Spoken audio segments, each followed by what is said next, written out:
Namaskar. I am honored to accept the award PFC VoW 2021 for English translation for the book The Loneliness of Hira Barua, published by Macmillan. Let me also congratulate my fellow translators who were shortlisted in this category. It is really heartening that translation has got this recognition today, and it is also getting awards like this VoW, which would have seemed a pipe dream when we started out in this field. And also a notable thing is that English as a language also is recognized as one of the languages among the regional languages today in the literary field. And yes, the English writing in India is also being enriched by contributions from other regional literatures. Now, there was a time when the translator's name never appeared on the book cover. He or she almost remained invisible. But it is also a creative skill or writing skill on its own. And that's why lots of people don't want to call it translation, but transcreation.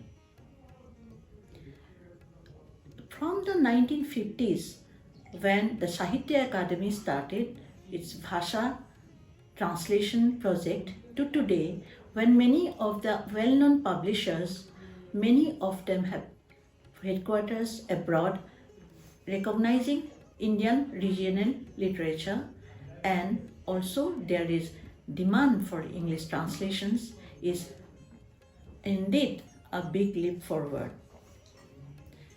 And why not? Because the translator does not directly translate a text. He or she also imbibes her or his own literary sensibilities. In that sense, translation also getting its due, or one can say long overdue recognition. Of course, it's a huge responsibility because the translator has to see that the words are not direct translations, but it has its own, what shall I say, the writer's words or nuances come through, and sometimes one has to also put in her or his own interpretation, but always have to take care that he or she does not go beyond the original writer's sensibility or thoughts. In a way, it's a tightrope walk, and the translator has to be conscious about it. For me, personally, translation has been a trail of discovery of new words, new expressions, and also trying to be always aware of what is happening in the language, what new words, what new expressions are entering, so that one does not fall back. Because in a new language, I won't say new words enhance a contemporary literature. Now, about this book, originally it was called Mariam Austin, othoba Hira Barua in Assamese, and it received the Sahitya Akademi Award in 2014. Arupa Patangia Kalita is one of the foremost contemporary writers in Assamese, and her works are hugely appreciated and known, and many of the translations have been done too. In this book, there are 14 stories, and under the umbrella, her stories, there are 6 stories, each with a woman protagonist fighting her own battle, psychologically or physically.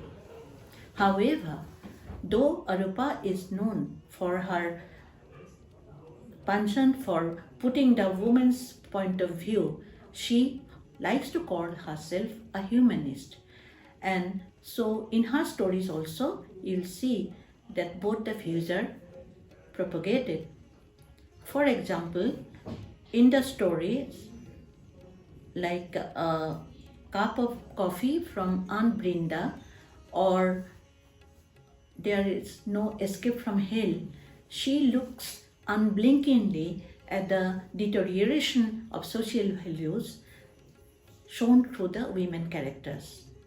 Or take for example a warm jacket for the son, where the mother does not really bother much about the 4 daughters she has who are achievers on their own, but dotes on her only son. In a way, it shows that even women internalize patriarchal values. Social and lots of conflict in Assam or the Brahmaputra Valley during the 1980s to 90s are reflected in many of Arupa's stories. In this collection, there is a story called Suagmani's the storyteller, Suagmani's mother, the storyteller, where she takes the recourse of a folk tale to show how violence in a society affects all, even common people, even children. Now the title story, Hira Barua, is actually about loneliness in autumn years. It is universal. It can happen to Mariam Austin in England or Hira Barua living in a remote corner of Assam. But Arupa's story is also about resurgence and also how people cope and come out of the circumstances to tell their own stories of reviving and making a beginning. So does Hira Barua. She lives in a place surrounded by tribal people, and those who in her circle, so-called sophisticated and educated people, think that they are the other. Sadly, we also see it around us. But she ultimately decides or tries to cope with her circumstances, and in the company of these kind and simple people, she thinks of making a new beginning. Now, if I say the things that I really like about Arupa's writings are her sensibility, her response to contemporary society, and her scintillating language. In fact, I have done some other work also. In this book also, I like the way she describes the landscape of Assam, the flowers, the trees, the river, but where in this story she uses magic realism, and when this bus goes through the landscape, everything is destroyed as if burned to ashes, because that bus carries the scar of blood marauders shed on fellow human beings for political gain. But in contrast, there's also the story of Subhodin, or the auspicious day, which actually, according to Hindu almanac, is supposed to be the most auspicious day for weddings. When these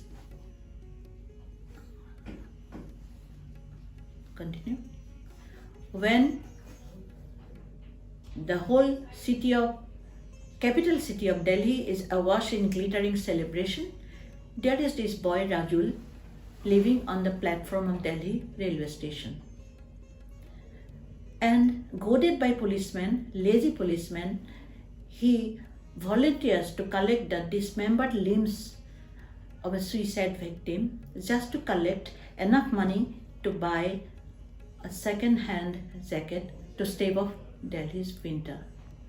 So when the whole city is celebrating, dancing away, throwing money, what is happening to him? He loses his mind doing this horrible task. I have tried my best to bring out Arupa's core thoughts or core outlook. That's what a translator tries to do, because as it is said, all translations are quote unquote a kind of representative. But at the same time, for those naysayers who say that translation makes a creative work quote unquote lost in translation, I will only say, where will we have been had we not translations from regional literature in a multicultural and multilingual country like India, or for that matter, international literature. So, thinking about the future, I plan to continue my work inspired by other translators and books coming up which will excite me and also let my imagination fly as to how I'm going to translate. A collection of short stories by women writers, the new generation of women writers in Assam, which are very strong writers, is on the anvil. In fact, it is supposed to come out in the perhaps at the end of this year.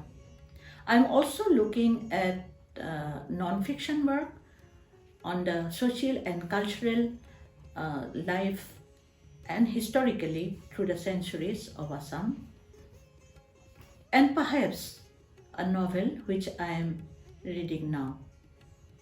Thank you for recognizing this work, PFC. VoW. Namaskar.